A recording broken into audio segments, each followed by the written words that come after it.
찬양 드려요. 두 손을 높이 들고 마음을 모아 주님께 찬양 드려요.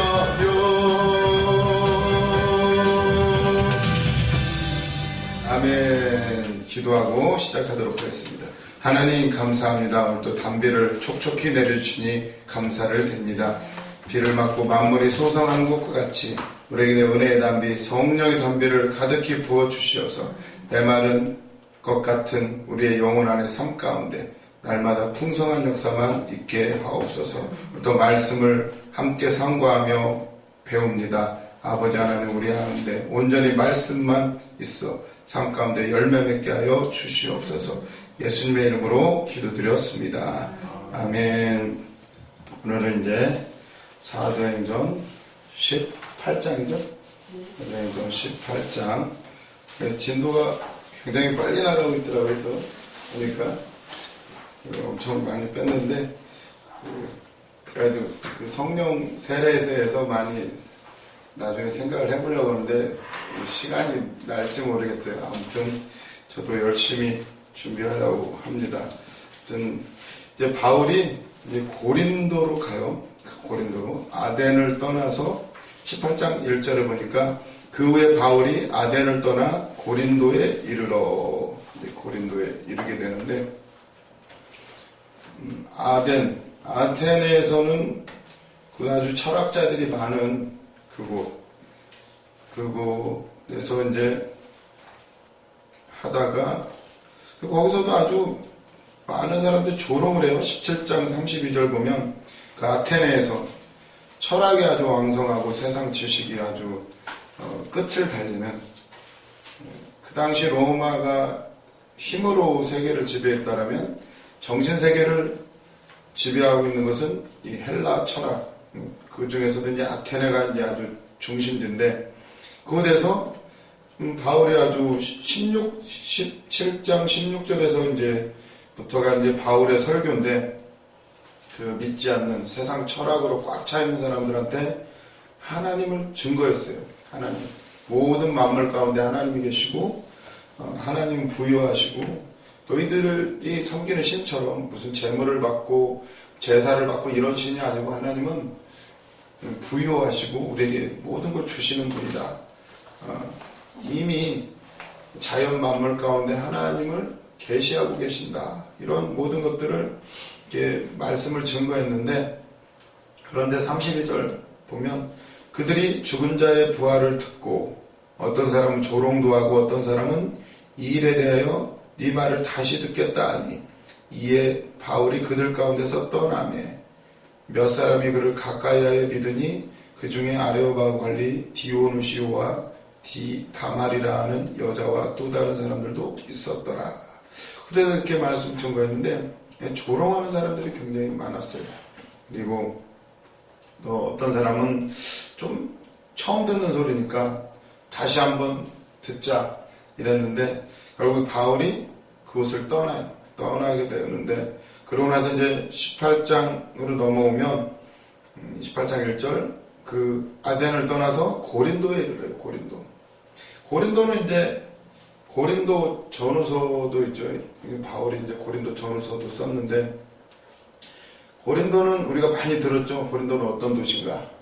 굉장히 무역이 활발하고 항구 도시죠. 항구 도시. 그러다 보니까 미신도 많고, 그리고 굉장히 돈도 많고 미신도 많고, 그런 도시에 이제 또 굉장히 사창가도 많아요. 그러다 보니까 이제 고린도 전후서에 보면 그곳에서 성령의 역사로 은사도 많이 나타나요.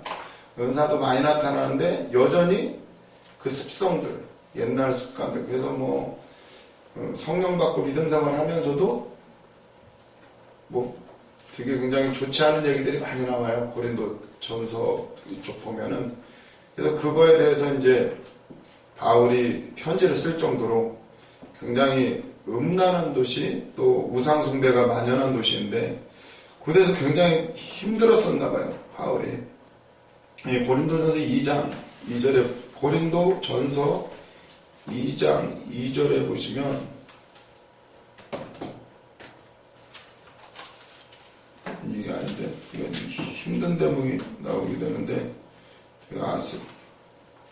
뒤처졌는데 여기서 굉장히 힘들었어요. 힘들고 심지어는 죽을 고비까지 많이 넘기게 되는데 보면은 고린도후서 11장 고린도후서 여기 안에 나중에 할게요. 나중에 하고 아주 힘든데 중요한 건 이곳에서 아주 또 하나님은 좋은 동역자를 붙여주셔요. 힘든 만큼 동역자를 붙여주시는데 2절 보면 아굴라라는 사람이 등장해요. 2절 아굴라라 하는 본도에 사는 유대인 한 사람을 만나니 글라우디오가 모든 유대인을 명하여 로마에서 떠나라 한 고로 그가 그 안에 브리스길라와 함께 이달리아로부터 새로 온지라 바울이 그들에게 가매 생업이 같으므로 함께 살며 일을 하니 그 생업은 천막을 만드는 것이더라. 안식일마다 바울이 회당에서 강론하고 유대인과 헬라인을 권면하니라. 아멘. 그래서 하나님이 힘든데 동역자를 붙였어요. 브리스길라와 아굴라 이 사람을 만나게 되는데 이 사람을 만나게 된 과정도 참 요새 뭐 무슨 꿈을 안고 온 게 아니라 지금 어거지로 쫓겨오는 거예요. 바울도 뭐 별로 이것저것 복음을 증거하는데 사실 재미를 보지를 못해요. 많이 쫓겨다니고 매맞고 고소당하고 그러면서 이제 이 고린도까지 흘러오게 되는데 이 가장 중요한 동역자 아굴라가 어떤 사람이에요? 아굴라가 로마서 16장에 가보면 눈이라도 빼줄 정도로 굉장히 바울한테 로마서 16장에 보면 16장 3절 마지막에 로마서가 이제 인사말로 끝을 맺게 되는데 너희는 그리스도 예수 안에서 나의 동역자들인 브리스가와 아굴라에게 문안하라. 그들은 내 목숨을 위하여 자기들의 목까지도 내놓았나니 나뿐 아니라 이방인의 모든 교회도 그들에게 감사하느니라. 이 정도로 말할 정도면 바울을 위해서는 목까지는 생명을 바쳐서 같이 동역하고 목숨까지도 내놓을 정도로 그리고 나뿐 아니라 이방인의 모든 교회가 그에게 감사한다. 이 정도면은 이 엄청난 거죠. 16장 인사말 이 부분에서 가장 앞쪽에 브리스가와 아굴라 이 부부를 언급하게 되는데 이 사람들은 어떻게 만나게 됐는가? 어떻게 만났다고요? 2절에 나오죠. 글라우디오 때 모든 유대인을 명해서 로마에서 떠나라. 원래 로마에서 살고 있었는데 글라우디오 황제 때에 추방령이 내려져. 유대인 추방령이 내려져가지고 그래서 어쩔 수 없이 떠나서 온 곳이 이제 고린도로 흘러 들어오게 돼요. 그 교회사 시간에 배웠나요? 왜 브리스과 아굴라가 이렇게 떠나오고 추방당해서 떠나오게 되는지. 이 글라우디오 황제는 로마 4대 황제예요. 네 번째 황제인데 이때 아주 황제 숭배 세상에 아주 극에 달했대요. 가장 황제 숭배. 로마에는 많은 이제 신들이 있는데 그 중에서도 결국은 황제 숭배로 이렇게 가기 위해서 하는 거예요. 그 모든 신들을 세운 것이 황제가 이제 가장 신 중에 큰 왕. 애굽에서도 바로가 신이잖아요. 그런 것처럼 로마 때에도 이제 황제 숭배. 다른 건 다 용서가 돼도 이거를 거역하면 용납이 안 되는 거예요. 그런데 그래서 문제가 생겼던 게 그리스도. 이 기독교인들 때문에 문제가 생겼던 게 기독교인들은 예수를 왕이라고 하니까 주님 가장 황제 숭배도 하지도 않고 이때 얼마나 힘들었는지 황제 숭배 사상이 아주 만연했는데 그때 이제 금리가 한 2% 정도 됐대. 2% 금리가 그 당시도 이제 은행이 있고 금리가 있는데 근데 황제를 숭배하지 않으면 금리를 25%까지 매겼대요. 25%면은 뭐 엄청난 거죠. 그러니까 아예 장사도 못하고 어떤 생업을 못할 정도를 만드는 거예요. 그러다 보니까 이제 폭동도 일어나고 살다 못 살겠으니까. 그러면서 이걸로 구실로 삼아가지고 이제 그 로마에서 다 몰아내요. 유대인들 다 추방해버려요.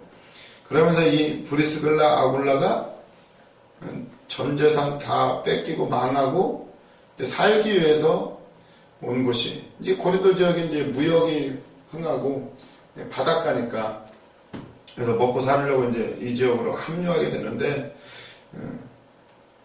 이렇게 왔는데 이곳에서 하나님의 놀라운 역사가 이루어지게 돼요. 바울도 오고 브리스길라와 아굴라 그리고 이곳에서 생업이 같음으로 천막치는 이곳에 이제 유대인들이 쫓겨나가지고 이곳을 많이 몰려 들어왔대요. 몰려 들어와서 이제 하다 보니까 그때 이제 천막치고 살고 그때 이제 천막치는 일이 이제 돈벌이가 되는 거죠. 그러면서 이제 함께 생활하고 이렇게 되는데 그러면서 4절 보니까 안식일마다 바울이 회당에서 강론하고 유대인과 헬라인을 권면하니라. 계속 이제 바울은 늘 어딜 가든지 하던 대로 하는 거예요. 그러니까 무슨 일을 하건 많은 천막치는 일도 하고 수많은 일들을 하지만 결국은 모두 다 복음을 증거하기 위해서요. 그러면서 하나님은 이제 좋은 동역자들을 붙여주시는데 5절 보면 실라와 디모데가 마게도냐로부터 내려오매 바울이 하나님의 말씀에 붙잡혀 유대인들에게 예수는 그리스도라 밝히 증언하니. 아멘. 또 이제 실라와 디모데가 합류를 하게 돼요. 가장 제자 중에 제자 디모데 그리고 또 실라 마게도냐부터 여기 이제 다 합류를 해가지고 합류하자 이 표현이 그래. 바울이 하나님의 말씀에 붙잡혀 하나님의 말씀에 붙잡혀서 아마 그전에는 안 붙잡혔는지 아마 힘이 많이 지쳤던 것 같아요. 많이 지쳐 있다가 이제 아굴라 브리스길라 만나고 실라 디모데까지 합류해서 이제 하나님의 말씀에 붙잡혀 유대인들에게 예수를 그리스도 밝히 증언하니. 이 아주 짤막한 한 구절인데 이게 배경이 있다는 거예요. 왜 이렇게 실라와 디모데가 합류하면서부터 더 하나님 말씀에 붙잡혀서 아주 막 힘있게 바로 유대인들한테 예수는 그리스도다 밝히 이렇게 증언하는 거예요. 유대인들이 가장 싫어하는 게 예수인데 거기다 대고 십자가와 부활에 대해서 막 증거를 하기 시작하는데 왜 갑자기 실라와 디모데가 합류하자 이렇게 되는가 보면은 데살로니가전서 3장 6절 보시면 데살로니가전서 3장 6절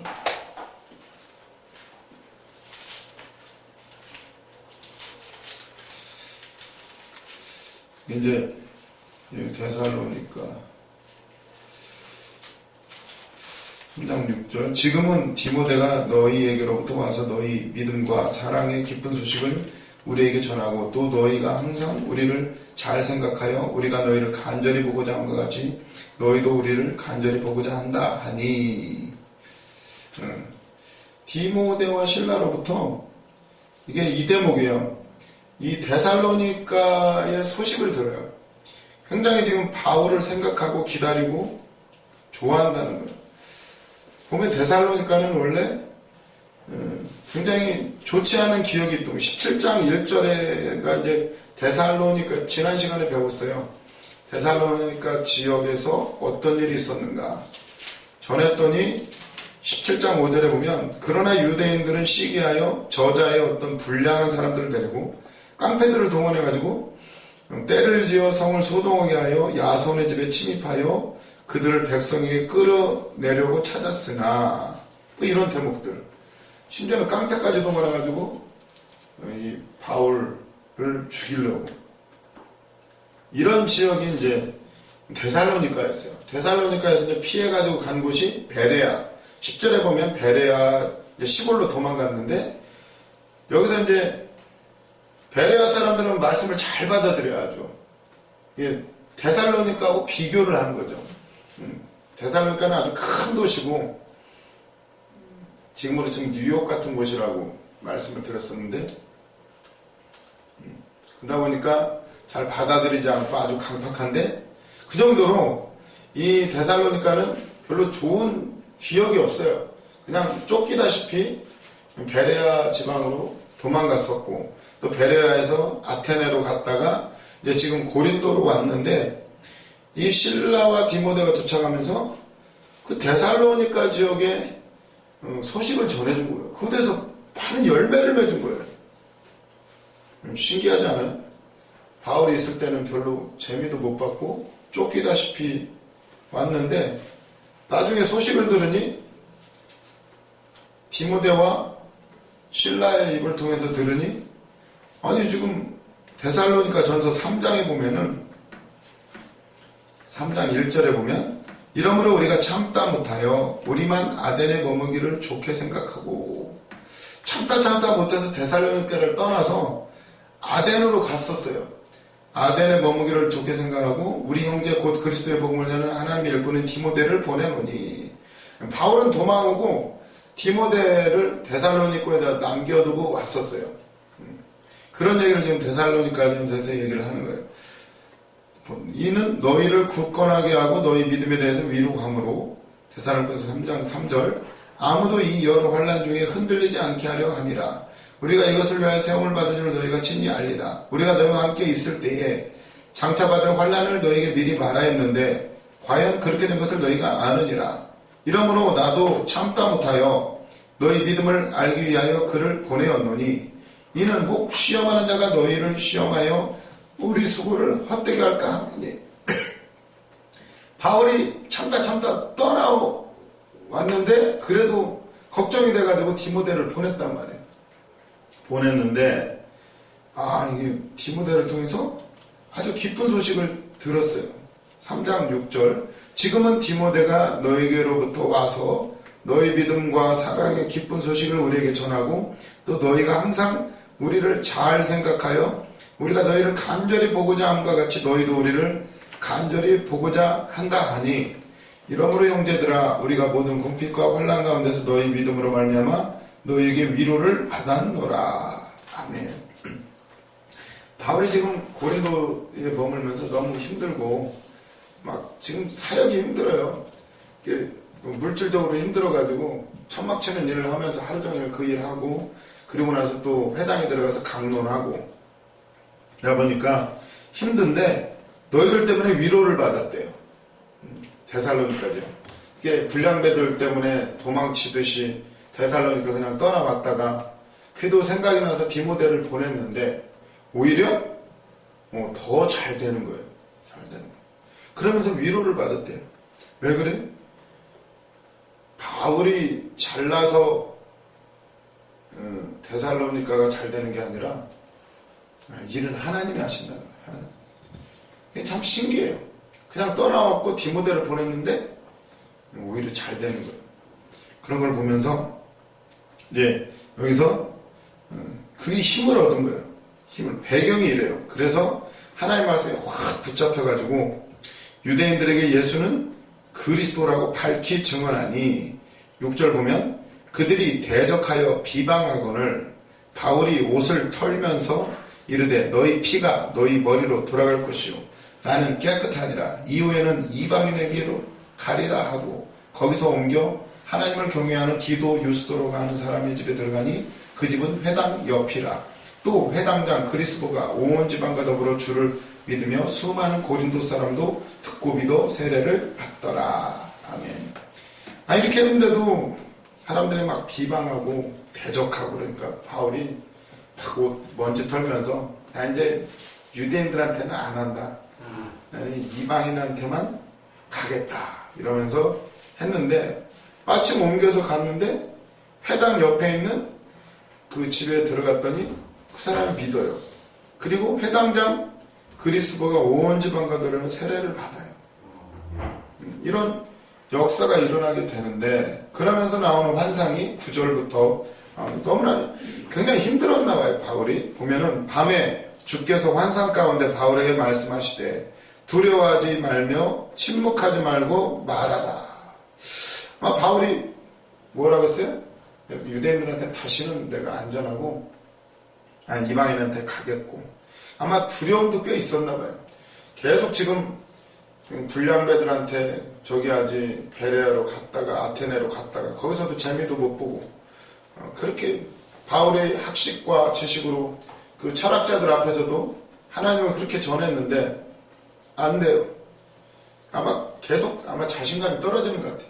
그러니까 환상으로 이렇게 보여주시잖아요. 두려워하지 말며 침묵하지 말고 말하라. 10절 내가 너와 함께 있음에 어떤 사람도 너를 대적하여 해롭게 할 자가 없을 것이니 이는 이 성 중에 내 백성이 많음이라 하시더라. 아멘. 아무도 우리를 반겨주지 않고 내 편이 없는 것 같은데 하나님 말씀하셔. 두려워하지 말고 그렇다고 해서 꿍하고 있지 말고 침묵하지 말고 계속 복음을 증거해라. 내가 너와 함께 있을 것이고 어떤 사람도 너를 대적해도 너를 해치지는 못할 거다. 이러면서 그리고 또 이 성 중에 내 백성이 많이 있다. 앞으로 나를 받아들일 사람들이 많이 있다는 거예요. 그러면서 이 말 듣고 나서 이제 11절에 1년 6개월을 머물며 그들 가운데서 하나님의 말씀을 가르치니라. 아멘. 계속 보면 프린트를 보면 6절 계속적인 유대인의 격렬한 저항이 끊이지 않자 이제부터는 더 이상 유대인에게는 복음을 전하지 않겠다고 선언한다. 고린도에 머무는 동안에 이렇게 써놨어요. 이게 나중에 이게 갱그레에서 이제 머리 깎던 삭발하는 장면이 나오게 되는데 이게 왜 그러냐면 이게 삭발하는 장면 어디 나오죠? 18절에 나오죠. 사도행전 18장 18절 바울은 더 여러 날 머물다가 형제들과 작별하고 배 타고 수리아로 건너가서 브리스길라와 아굴라와 함께하더라. 바울이 일찍이 서원이 있었으므로 갱그라에서 머리를 깎았더라. 왜 머리를 깎냐면 나시린법 기억하시죠? 나시린 서원을 하면 어떻게 되죠? 자기가 서원한 기간 동안에는 머리를 깎지 않아야 되고 시체 만지면 안 되고 또 포도주, 독주 이런 걸 술을 마시면 안 돼요. 근데 여기서는 지금 머리를 깎는 이유는 이제 서원이 그 기간이 끝나면 머리를 깎고 이제 나실은 거기에 얽매이지 않고 이제 또 할 수 있는 거예요. 서원 한마디로 이제 그 기간이 끝나면 다. 그러니까 보면 아까 여기서 내가 다시는 이방인들한테 아니 유대인들한테 내가 복음을 증가하지 않겠다면서 막 먼지 떨어버리고 그리고 서원을 해버린 거예요. 그래서 이제 이 부분에 머리를 깎는 이유는 다시 또 유대인들한테 복음을 증가하기 위해서 이 고린도 지역이 아니고 딴 지역으로 가면서 유대인들한테 또 증가해야 되니까 거기서 가서 회당에서 이제 복음을 증가해야 되니까 거기서 이제 머리를 깎고 시작을 하는 거예요. 다시 유대인들한테 또 증가하기 위해서 이것도 이제 나중에 얘기할 것이고 그래서 제가 프린트물에 써놨어요. 고린도에 머무는 동안에는 유대인들한테는 전하지 않겠다. 이방인들한테만 전하겠다 이렇게 하게 되는데 그런데 이제 밤중에 환상 중에 말하죠. 두려워하지 말라. 내가 너와 함께하고 두려워하지 말고 아마 바울이 좀 이렇게 두려움이 엄습했던 것 같아요. 왜 두려워할까요? 그거는 여기에서 온대요. 두려움은 결국 두려움을 주는 건 죄예요. 죄. 어떤 죄? 바울도 많은 일을 했는데 프린트문에 보시면 이 두려움은 선교사역의 성공과 실패가 아직도 자기 손에 달렸다고 여기는 데서 비롯된다. 우리도 이제 주의를 우리가 헌신하고 봉사하고 처음에 은혜 받고 얼마나 은혜에 감사해서 열심히 충성해요. 충성하다가도 어느 순간에 보면 지칠 때가 있어요. 지칠 때가. 사실은 그게 우리도 그런 걸 겪을 때가 많죠. 왜 그럴까요? 아직도 뭔가 성공과 실패, 자기가 손으로 한다고 생각하기 때문이래요. 근데 보면 성공이냐 실패냐 이것이 사실은 하나님은 그걸 그렇게 보시는 게 아닌 것 같더라고요. 성공이냐 실패냐가 문제가 아니라 하나님의 관심은 오로지 생명을 구원하는 일에 있다는 거예요. 지금 바울을 보세요. 인간적인 눈에 보면은 뭐 옮겨다니면서 맨날 핍박도 당하고 별로 재미를 못 봐요, 사실은. 근데 훗날 그 생명의 씨앗들이 나중에 엄청난 열매를 거두게 돼요. 훗날. 보면은 하나님의 관심은 우리가 당장 지금 성공하느냐 실패하느냐 이거보다 어떻게 하면 하나님은 생명의 복음을 증거하느냐 거기에 관심이 있다는 사실이에요. 그래서 우리도 사역을 하면서 때로는 얼마나 또 힘들 때가 있어요. 누가 뭐 알아주지 않다 하면 할수록 더 오해도 받고 더 힘들어지고 그럴 때가 있어요. 그럴 때 어떤 때든지 정말 우리도 관심이 성공하느냐 실패하느냐 내가 이 일을 해서 뭐 잘 되고 어떤 성과를 얻느냐 당장의 그런 것보다는 하나님이 이 일을 통해서 어떤 생명의 역사를 이루어가는지 우리도 그런데 더 관심을 둬야 될 줄로 믿습니다. 그래서 그 일 때문에 하는 거예요. 우리 목사님들도 참 뭐 사명자 키우고 그런 게 얼마나 힘들어요. 오히려 평신도들은 말도 잘 듣는데 사명자들은 아는 것도 많고 따지기도 좋아하고 또 은사도 다 열려가지고 뭐 보는 것도 많고 근데 그게 보람이 있다는 사실이에요. 당장 그거보다 한 사람의 사명자가 수많은 사람을 살리는 그런 도구로 쓰이기 때문에 그래서 우리도 두려워하지 말고 내 손으로 하는 게 아니라 결국은 주님이 다 하신다는 거. 이 환상이 우리에게도 주시는 환상이에요. 두려워하지 말라. 침묵하지 말라. 말하라. 어디로 가든지 복음을 말하라. 내가 너와 함께 있고 어떤 사람도 너를 대적할지라도 너를 해치지 못한다. 우리 안에 이 영은 누구도 건드릴 수가 없어요. 내 안에 있는 보아 예수 그리스도는 누구도 빼앗아갈 수 없는 것을 믿으시기를 바랍니다. 그래서 이 성 중에 내 백성이 많으니라. 엘리야도 그랬죠. 엘리야도 나밖에 안 남았습니다. 근데 하나님 뭐라고 하세요? 야, 너만 있는 게 아니고 7,000명 숨어있는 사람들이 있다. 숨어서 기도하고 중보하는 사람. 뭐 이 땅에 뭐 교회가 뭐 썩었느니 어쨌느니 그런 말 할 필요가 없어요. 드러나는 것만 그렇지 진짜 숨어서 오늘도 중보기도 하고 그 시골 구석구석 눈물 흘리면서 오늘 하루하루 싸워나가는 주의 신실한 종들이 얼마나 많은데 그래서 우리는 눈에 보이는 그런 성공과 실패 이런 부분이 아니라 정말 하나님이 일하심을 보면서 나가야 될 줄로 믿습니다. 그래서 1년 6개월 동안 여기서 머물러요. 1년 6개월 머무는 거 엄청나게 머무르는 거예요. 바울은 그렇게 많이 이렇게 머물러 있지는 않아요.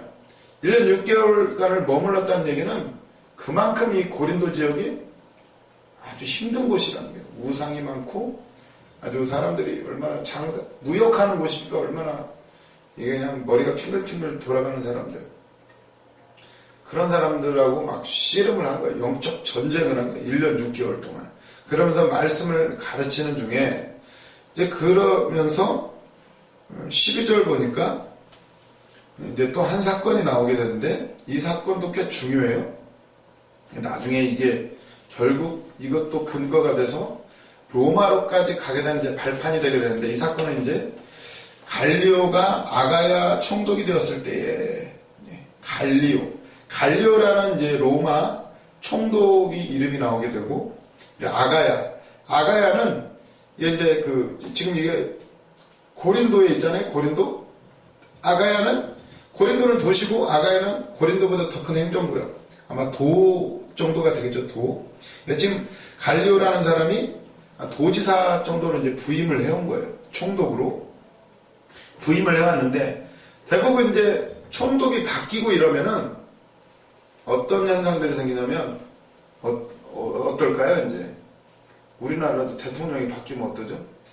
선심성 이렇게 이 민심을 얻기 위해서 굉장히 이렇게 백성들의 말을 잘 들어준단 말이에요. 이제 딱 총독이 바뀌면서 딱 이때 어떨까요? 유대인들이 바울을 고소를 하는 거예요. 다 들어주니까. 나중에 보면 뒷부분에서도 보면 막 총독이 교체되는 장면이 나오고 또 그때 보면 또 고소해요. 유대인들이.